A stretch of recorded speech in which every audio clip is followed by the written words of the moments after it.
Good evening. You're watching the smoking section with Stephen Helfer. Sorry to come on late. We had a fire alarm here at CCTV in Cambridge. Tonight I am very happy to have as a guest Jeffrey Mcnary.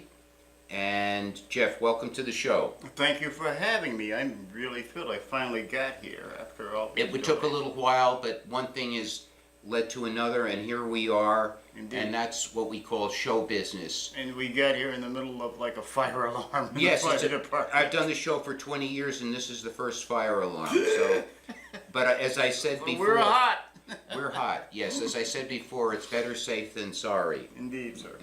And Jeff, you know, this is a show that is very much for defending the liberty of adults to be able to partake of tobacco and not be hassled by so much what we consider to be over-the-top restrictions, nanny government, that type of thing.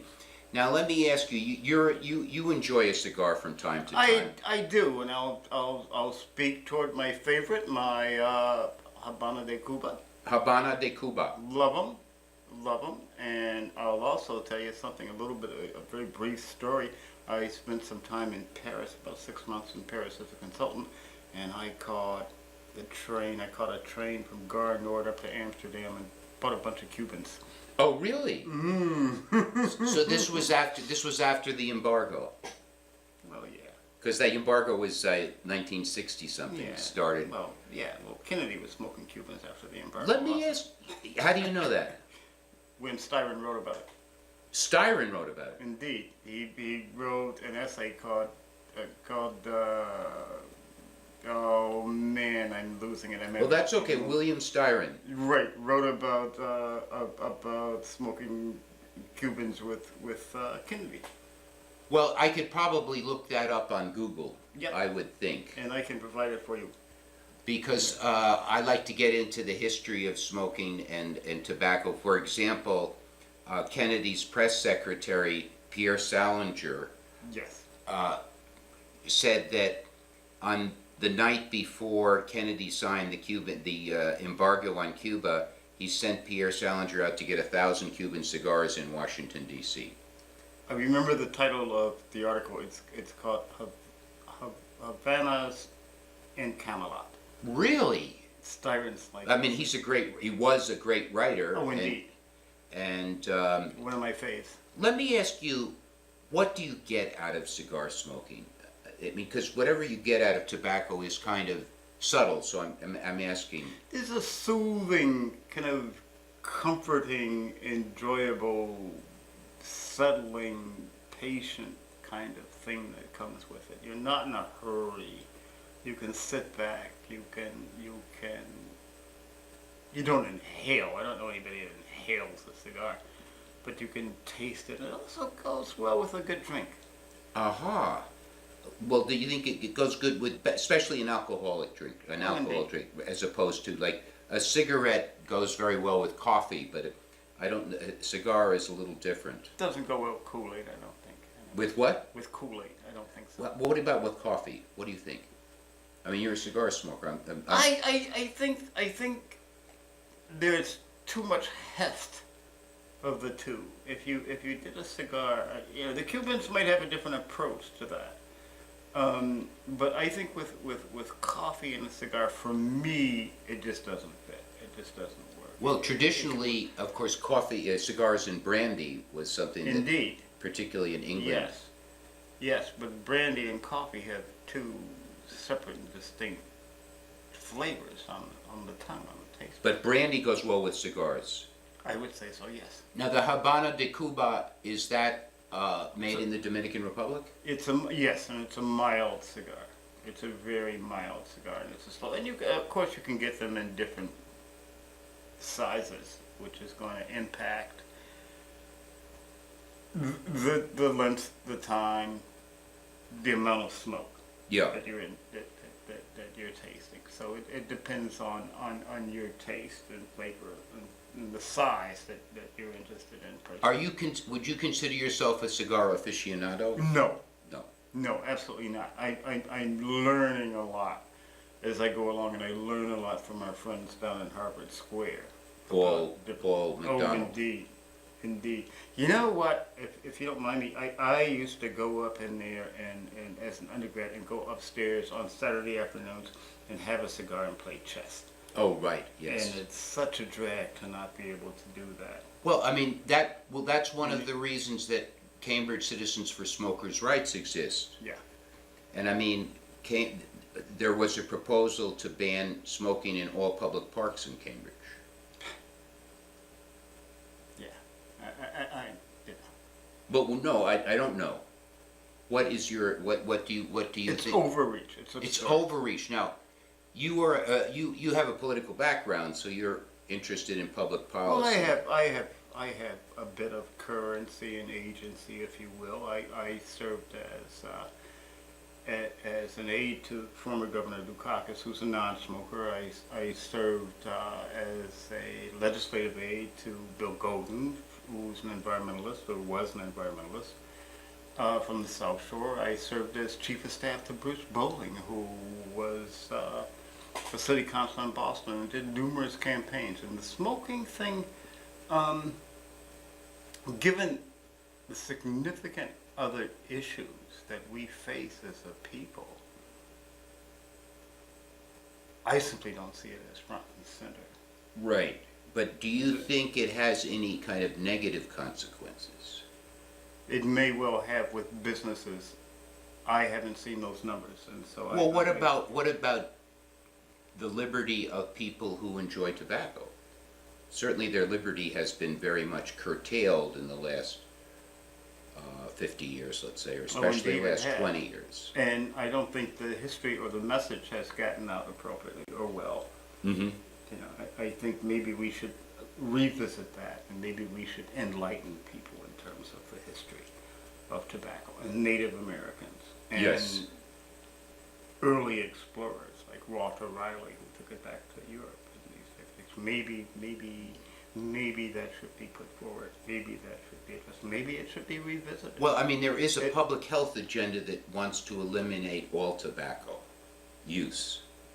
The World Health Organization has something called the Framework Convention on Tobacco Control, which 180 nations have signed, and through taxes and restrictions and denormalization, they hope that they will create a world where there'll be no tobacco. Well, lack of housing is far more of a housing, health issue than tobacco use. I mean, good God, you've got people sleeping on the streets in Cambridge. Legions of them. Indeed. And so if you're going to talk about health issues and social issues, let's tighten up on it. Well, it's funny that you mentioned housing because HUD promulgated a regulation that there will be no smoking in public housing, HUD-sponsored public housing anywhere in the United States, which took effect, I believe, today. This is the first I've heard of that. You're enlightening me to something that I didn't know about. And if you're caught smoking in your public housing, you can be evicted. This is a new HUD thing? Well, I hadn't it's heard been about about it. 3 This is years a- in the making, I think, 3 or Yeah. 4 or 5 years.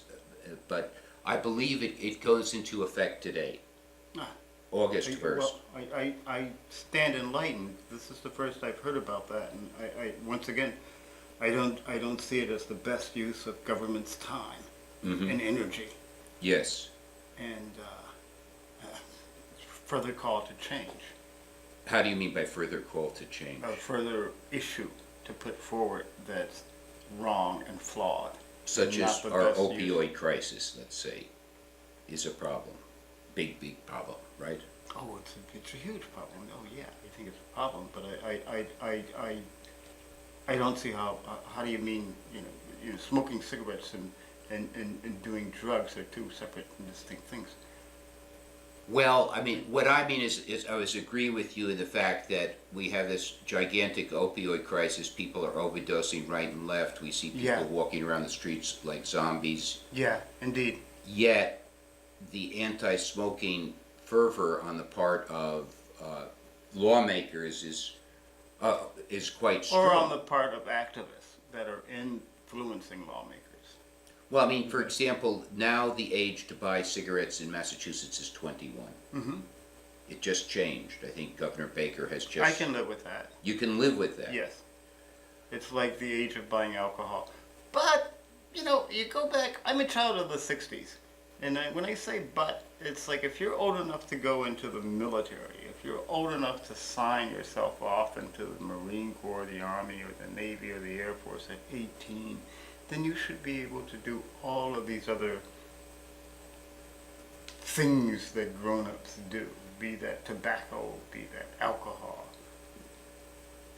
be that now. Well, I would agree with you. I would agree with you. And one of the things that I think in the fervor that they overlook is that I certainly think people who are 18 years old should be able to go to a bar and drink. But Right. at the same time, an 18-year-old can drink a six-pack of beer and then drive his car into a wall and die.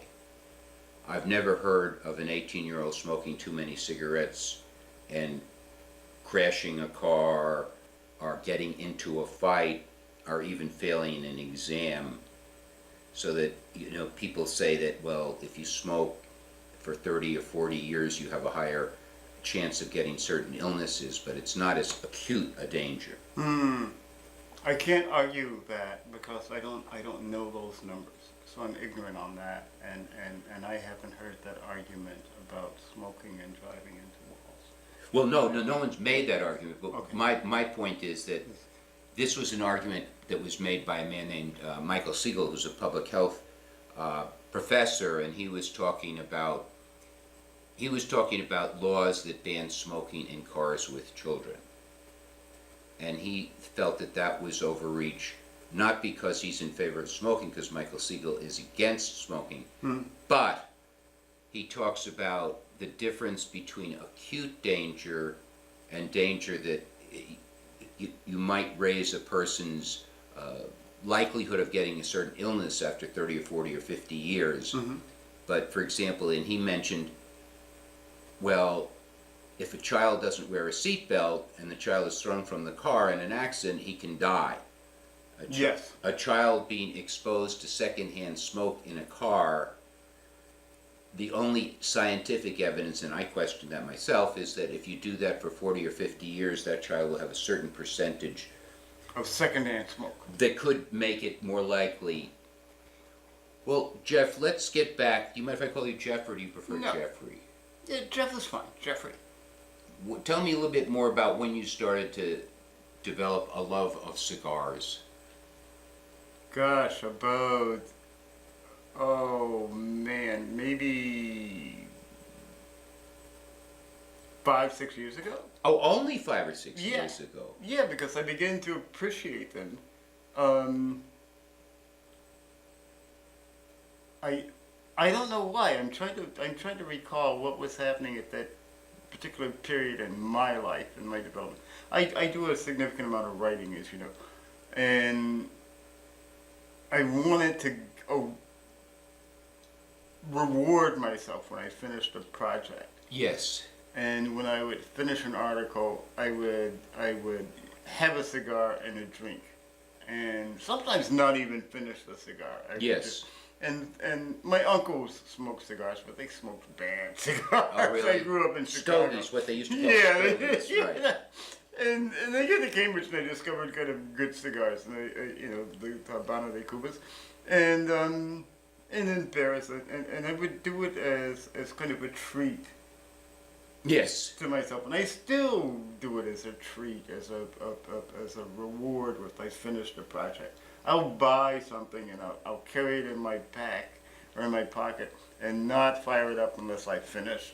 Oh, really? That's Yeah, interesting. and like you know it's there and it's waiting for you, and it's like, man, if I finish it. So it's a if I finish it. reward to yourself if Indeed. you finish a Yes. certain amount of Yes, work. exactly. Exactly. Yeah. Well, That's you know, how it is. Winston Churchill is supposed to have smoked 300,000 cigars in his life. That's a lot. That's a lot, yeah. And they were big stogies. They were Right. huge. And it took 90 years for them to kill Yeah. him. It took 90 years Yeah. to kill him. He was 90 when he was over 90 when They he were died. huge. I don't know people that smoke the big Churchillian cigars, as they call them. Reverend Charles Steth, who you might know, who was a local guy and an activist, used to smoke the big, huge cigars. Steth was Steth. his Charles Steth. Steth? Stith. He came out of Harvard Divinity School, had a church in the South End, was out of Texas. His wife was Deborah Prothero Stith. You know, I hate to cut you off because we're just getting warmed No, up, that's okay. but we missed 10 minutes of the show. Okay. Can you All right. come next week? Do you think? To finish up this discussion? I think so. I'd gladly come Well, back. see, This is like a... We're going to have to say goodbye because we only have 10 seconds. The clock, you know, time is a